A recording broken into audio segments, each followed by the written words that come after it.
Hopefully you've been working along to practice on your own. Okay, so we got to get all that stuff to get boiled down to just x squared plus y squared. Okie dokie. Sounds like a job for some foil. So let's see here. If I start, let's just start with the first one. So that would be x squared sine squared. Ooh, look, for you alpha males, they threw in alpha. Yeah. Okay. Yeah, we won't talk about that. Okay. We got an xy. Actually, we got two of those, right? 2xy sine alpha cosine alpha. Man, they did not make this small. And then at the end there, they got a y squared cosine squared. Whew. All right, so that's the first one. All you're doing is foiling it. I hope that you knew that that's not a new concept. If it is, okay. It's going to get rough. All right, so for the next one, I got x squared cosine squared alpha. But that isn't in the right place. Or is it? And we'll leave it alone, just see what happens. All right, so let's see. When we do the outsides and the insides, so that's going to give us a negative 2xy sine alpha. Okay, I like what I see here, right? Hopefully you see something cool happening there. And then a y squared sine squared alpha. This would be a cool test question to torture children with. Okay, what's happening in the middle? What's happening right here in the middle? Yeah, we like that. Now,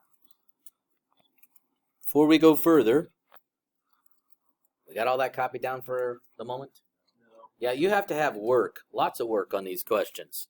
Those of you that just copy down answers, I should just, like when you turn in your homework, I should just mark them, zeros, if you're not going to actually show work. Because there's a lot of work on these homework questions. Okay? Yeah, I know. I'll hear, I did it on a different piece of paper. So, turn it in. Okay, so what do these two things have in common that you could pull out of them? What do these two things have in common? Please don't say a square.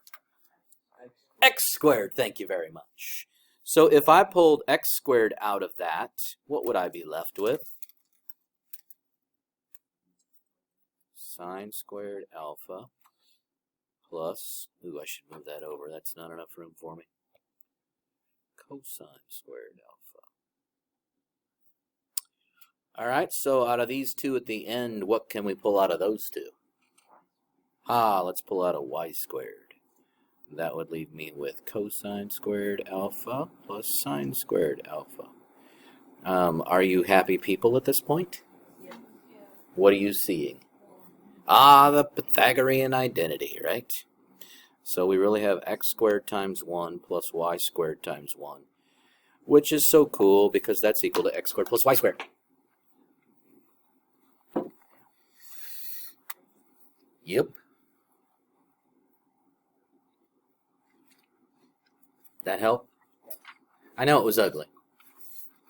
But the way I asked the question specifically with those two black boxes because I wanted to know, are you going to factor out the common term? Because then you see things that are happening. Okay. Next question. Something you were working on the 5-2 homework, and you're stuck. Or you don't understand how they're getting what they're getting. Yes, Ms. Bryant. 37. Okay.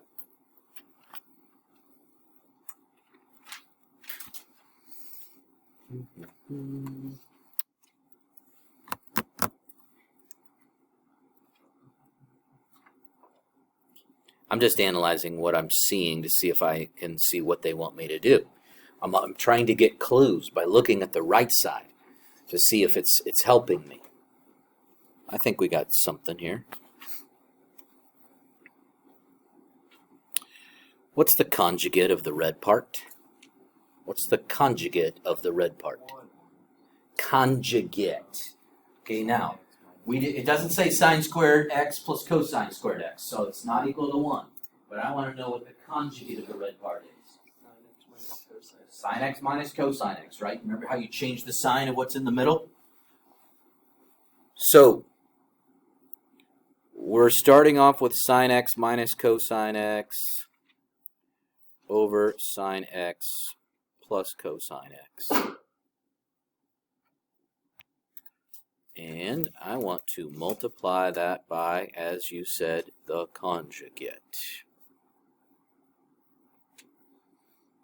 And if you do it to the bottom, you also have to do it to the top. Otherwise, you change the value of the fraction. And we ain't in the business for that. Okay. Next, what do I get when I FOIL the top? What happens when you FOIL the top? Sine squared. What about your insides and your outsides? Okay. All right. They don't cancel. Okay, what do they give you? Come on, before I lose all the wind. Okay. Minus 2 sine x cosine x. Now, does it matter whether I say minus 2 sine x cosine x or minus 2 cosine x sine x? No, that wouldn't matter. But you do know that you have minus 2 of them because the insides and outsides are identical. All right, then what happens when I multiply the last together? Plus cosine squared x, yes.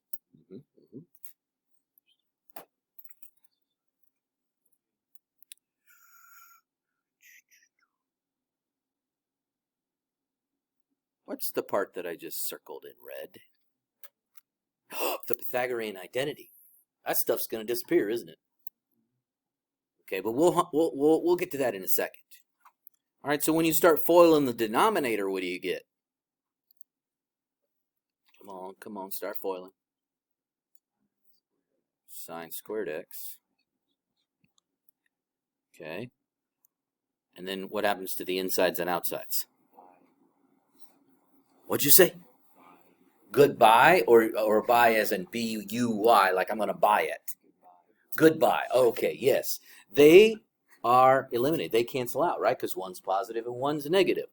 You got a sine x cosine x and a negative sine x cosine x. Okay, so they disappear. And then the lasts give me negative cosine squared x. Okay, so now we can deal with that thing on the top. You said you saw the Pythagorean identity. Okay, so that's a 1 minus 2 sine x cosine x.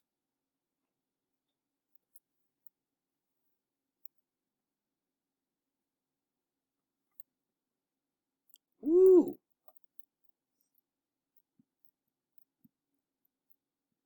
I do not like where this is headed. Because currently I have this.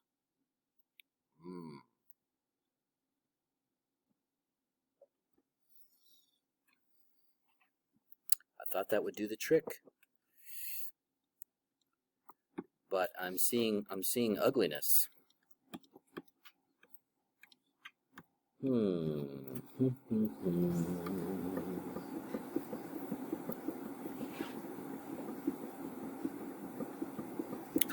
Trying to get another idea of what we can do.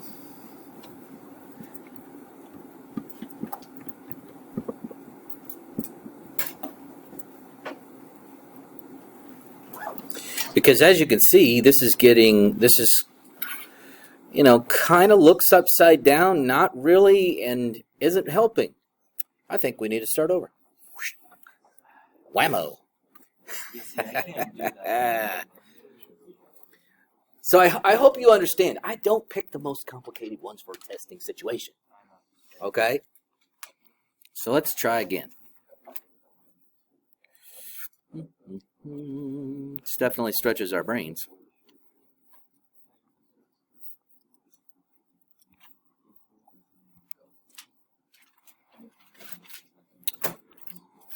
What if we multiplied by sine x to the top and the bottom?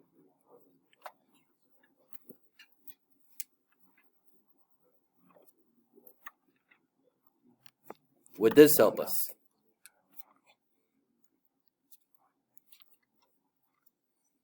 So if I distribute that to the top, what's it going to give me?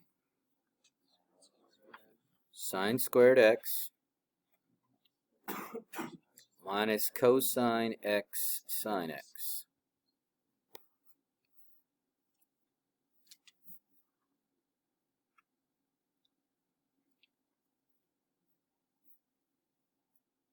And on the bottom, sine squared x plus cosine x sine x.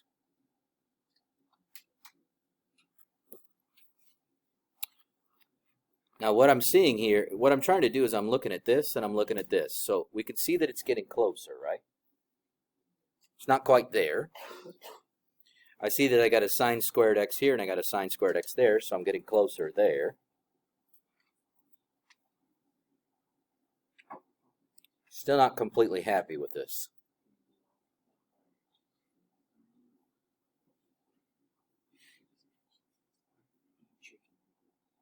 Eat chicken noodles. What does that have to do with it?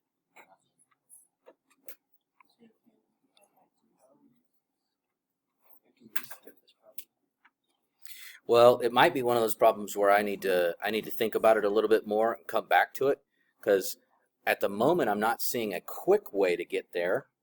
I thought the conjugate would work.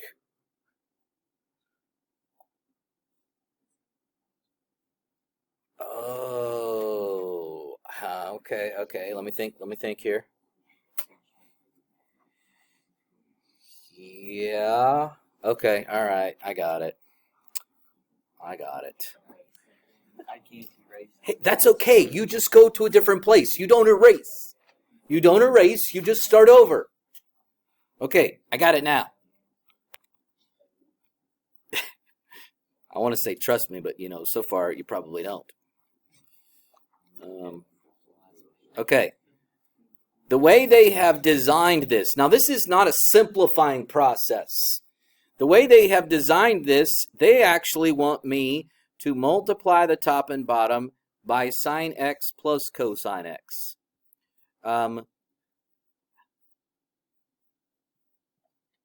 I'll show you why here in a second.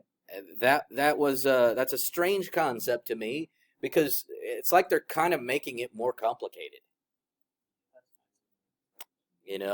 But that's the game of proofs, I guess. We try to make things simple. A lot of times we try to simplify. So this idea of making it more complicated is a little bit ugly. So if I FOIL the numerator, I'm going to get sine squared x. Insides and outsides cancel out, plus cosine squared x. Ooh, no, sorry, minus. That's a minus. Good, because, man, that would have really thrown a wrench in it. Sine squared x plus 2 sine x cosine x. And a plus cosine squared. Okay. If the top is supposed to have only sine squareds in it, what are you going to replace that cosine squared in the numerator with? Don't go with 1 over secant squared, because that's not going to help me. Go back to your Pythagorean identity. Cosine squared x plus sine squared x equals 1. What can we replace cosine squared with? 1 minus sine squared. So that numerator, 1 minus sine squared.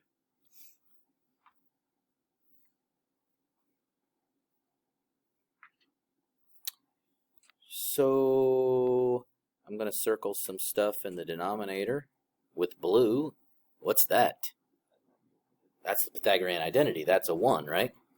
That's a 1 plus a 2 sine x cosine x. Well, cool things. We got the denominator to look good. Let's leave it at that. Ah, so cute. So distribute the negative 1. When I distribute that negative 1, hopefully you see that you would have a positive sine squared x and another positive sine squared x. If you have a positive sine squared x and you add another positive sine squared x, what do you have? Two sine squared x's. Right? So 2 sine squared x's and a minus 1 all over 1 plus 2 sine x cosine x. Yeah, I would never ask that question. You can sit there and multiply the top and the bottom of these fractions by all kinds of expressions, and you can change them to all sorts of things, so you can make them extremely ugly. Yeah, you could. You know, we could take one of these and multiply by cosine, and then just have the other thing on the other side and say, prove this equals this. Yeah. As you can see, I went down 2 roads before I found the right one.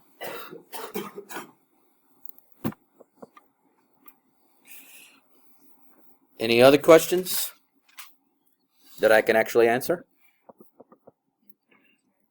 I know, it just takes me time sometimes.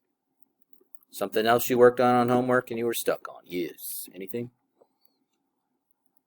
So you got all the rest of them. Okay. So you brought up that whole review page from Canvas, and that would look. I got photographs. Yeah, I stole the worksheet.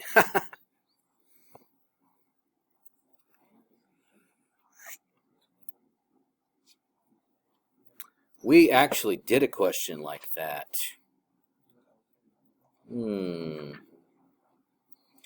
So if you want to pull up the pictures on your computer and look at them and see if there's, I don't care if you print them off, that's fine with me. But if there's ones that you want me to go over, like I think we should probably do like a question 2.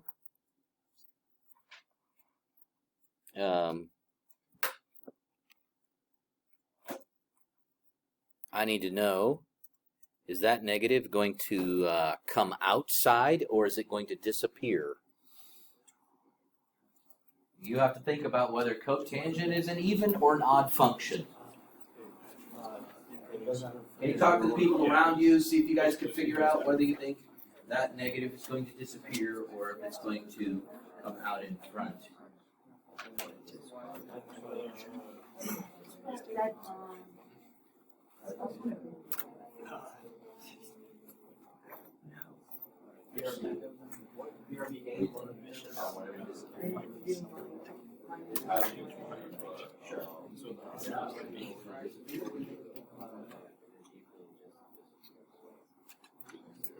Okay, if you think it disappears, then you're talking about cotangent is an even function. But we showed the other day how it was an odd function. Rotated around 180 degrees and it looks the same. So if it's an odd function, opposite x's produce opposite y's. Therefore, the negative will just come out in front. Yeah, sure. Is cotangent even or odd? That's an odd function. Okay. What are the only 2 even functions we talked about with respect to the trigs? Trig functions. Secant and cosine. Everything else is odd. Of the remaining 4 trig functions that we've talked about, the remaining 4 are odd. So what does that mean about the negative? It goes out in front. So negative cotangent x. And what from your notes are you going to replace that with? Tangent. All right, let's see what else. Hopefully you got space and paper and you're writing things down and you can show me what you think. Correct. Done.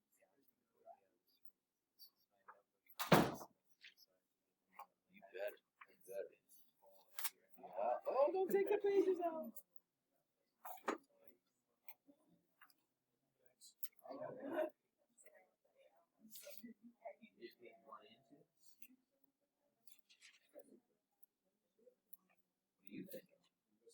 are correct.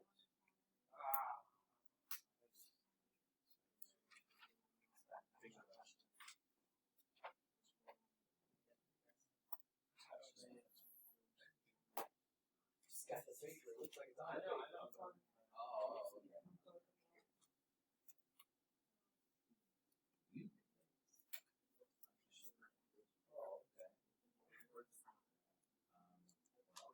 Right where I left it.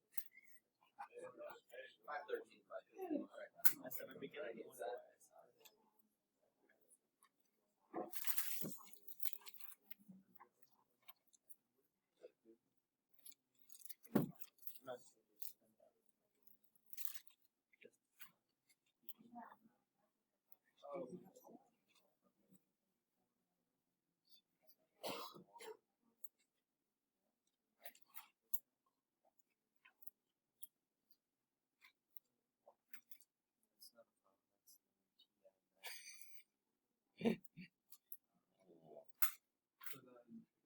Alright, let's see here.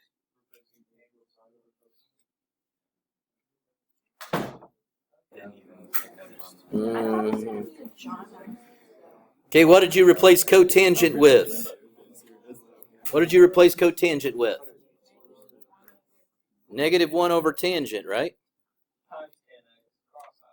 Woo! Nice. Equals what? -1. Moving on. Nice. If you say -1 over 1, it's still okay. All right? Just don't do it at a party. That's exactly right. You so understand me. Okay.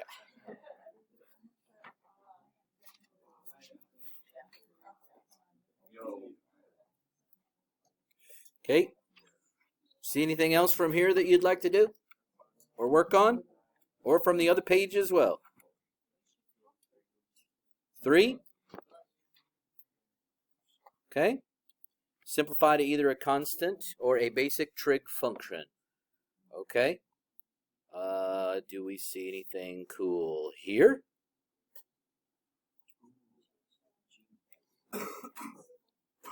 What are you thinking? We can get rid of one of the cosecants from the top and one from the bottom. What are we going to replace this with? Cotangent x. Okay, so we got cotangent x over cosecant x.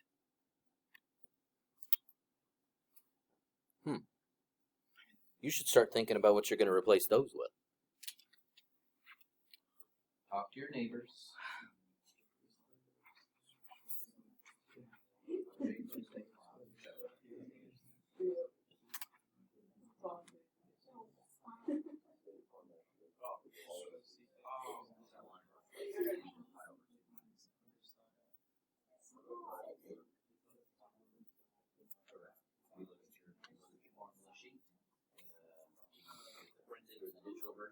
You'll get a copy of it tomorrow. Find that, replace it.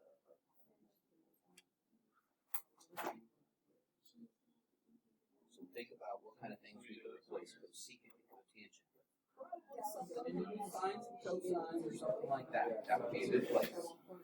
So start replacing those with cosines and sines based on your formula sheet. Is it bad to not be confident? So I like how you're saying. Okay, so if you multiply the top and the bottom by the sine, what would happen if you multiply the top and the bottom of that by sine?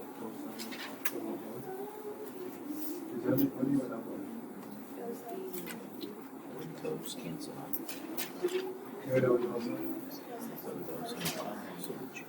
Yes. Cancel out. Then I got close to the word.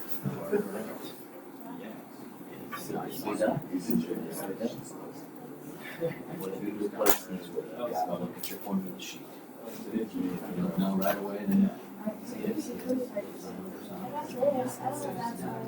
But you multiply the top and bottom with this fraction. Sin x and sin x. Okay, good. So wash. Now go drop your x.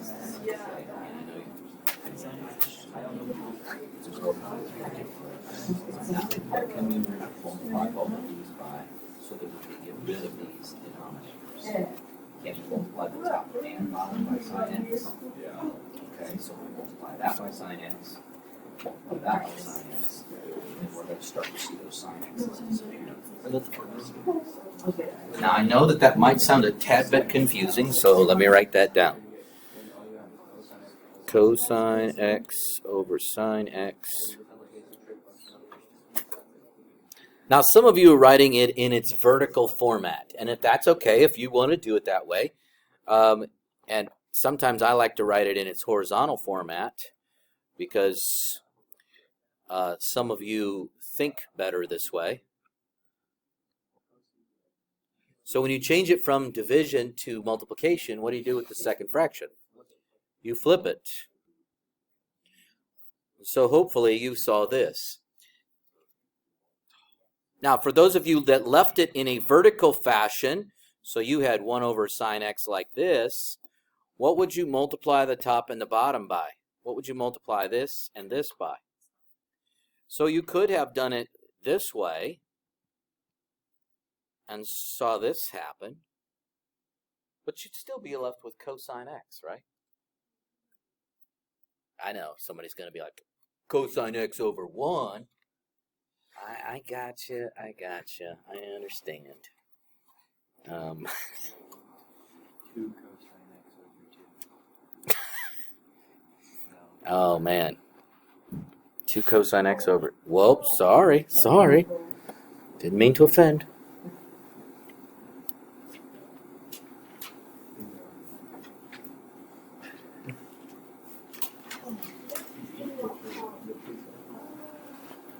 Are we good? In the hood? Although I'm not even wearing a hood, so can't even really say that. What? When's the Math party? No, just regular parties, with normal people. Don't normal people do math? Yeah, that's what I'm saying. You don't have to have a math, I'm not even sure what a math party is. From this or from the other page do you want to go over? This or the other page? Which would you, anything?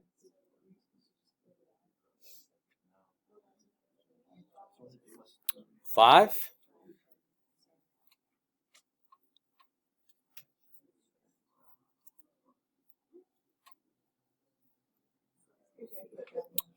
I'm going to make a suggestion here to get you started. That you replace tangent and cotangent with something. I think sines and cosines would be appropriate here. So what would the first one be? Sine over cosine. And cosine over sine. Okay. We get a formula sheet? Are you kidding me? Yeah. There's only 3 formulas on. Pythagorean identity, and it's 2 siblings, right?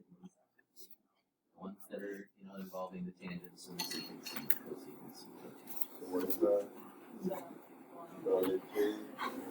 It's where you take, where's your notes on 5.1? If you have your notes on 5.1, I can show it to you because it's in there. So that's all going to be on the formula sheet. What's not are these. Those are the Pythagorean identities and the ones that are derived from that.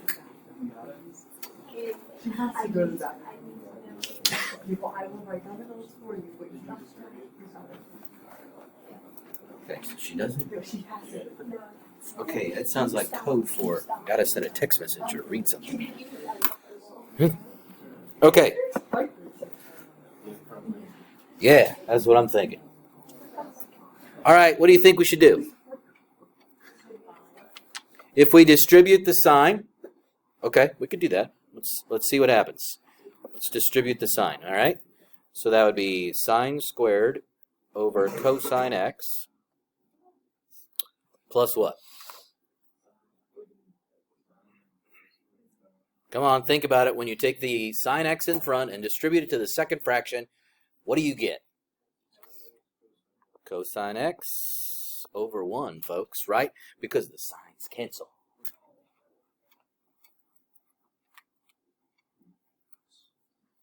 All right, any way to get common denominators here? If so, please remind me. Multiply the second fraction by cosine x.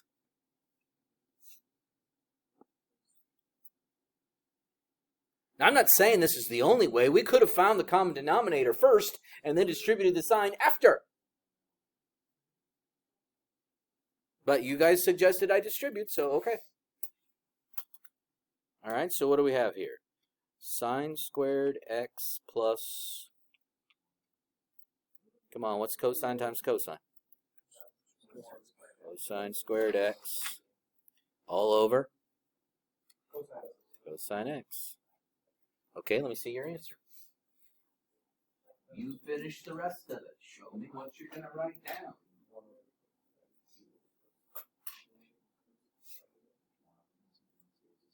Okay, you picked the wrong reciprocal.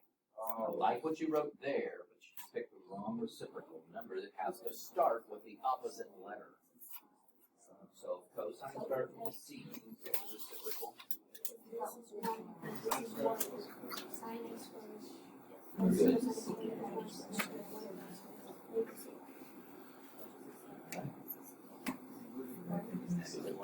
Good.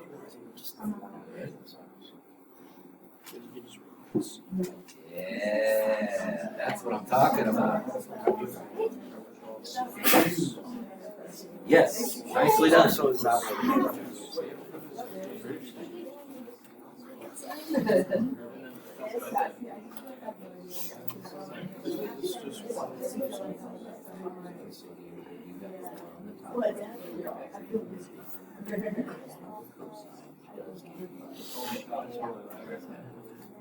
Yes.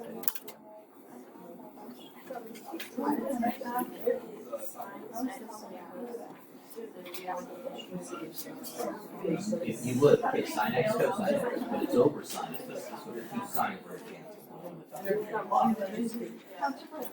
Does that make sense? That's why we did that kind of that in our heads. 9. So we only distribute the sine x. Amen. Amen. Yeah. You are correct. I like it.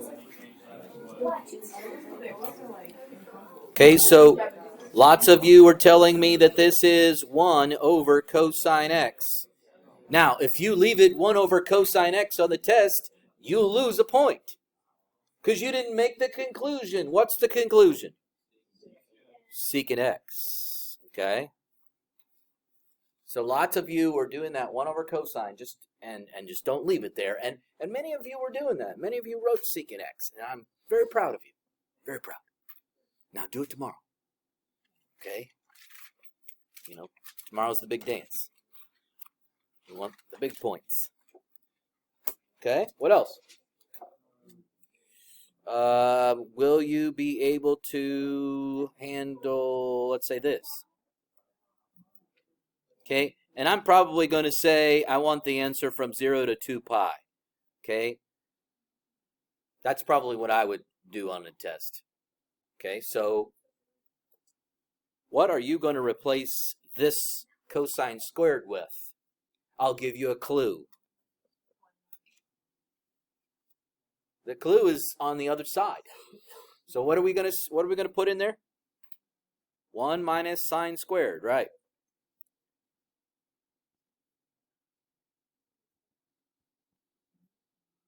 And then of course I'm going to distribute the 2.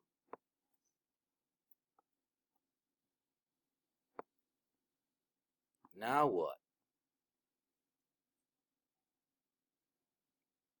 There's a quadratic term, there's a linear term, there's a constant term. Move it all to one side, thank you very much. Let's go to the left. 2 sine squared x plus 3 sine x minus 2 equals 0. Wow, that looks like a quadratic. I wonder if we can factor it. What are we going to factor it into?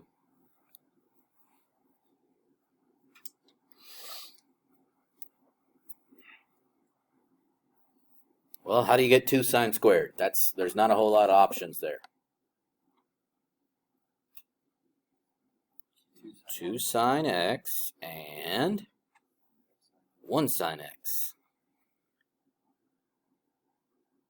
And factors of 2, well, we don't have a whole lot of factors of 2, right? 1 and 2. We just got to figure out where they go.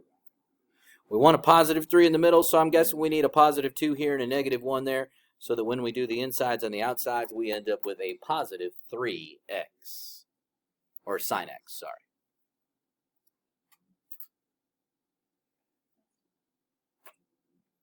We should really, instead of using the letter x, we should use the letters US. Let them think on that one. Okay. Nasal capacity jokes. Oh, sinus. Okay. I don't know why. I have a strange brain. I don't know. It's weird. Okay, so you need to set the factors equal to 0. 2 sine x minus 1 equals 0. And sine x plus 2 equals 0. So if you solve the first one, what do you get? Sine x equals 1/2. That's true. What about the second one? Sine x equals negative 2. Now, I know what you're saying when you just tossed out. Let's see if they make the same conclusion. Okay? What values on the unit circle? Okay, now is sine an x value or a y value or a slope? So we want a y value on the unit circle that equals negative 2. Does not exist in this dojo or anywhere else. Okay, this is a dead end, right? That didn't help me. It did not add any solutions to my answer. Orange just doesn't show up that well in this particular environment. So really, we're going to generate all our answers from this thing. So, y value 1/2. Go. What do you got? What? Pi over 3? No. Pi over 3 is up here. That'd be great if it was cosine x equals 1/2. You would be right. Pi over 6. Yes, yes. And 5 pi over 6. Yep, those are my 2 answers for this. Whoa. 2 answers for my question. Sounds like some hungry people are getting ready to move that way. You better study.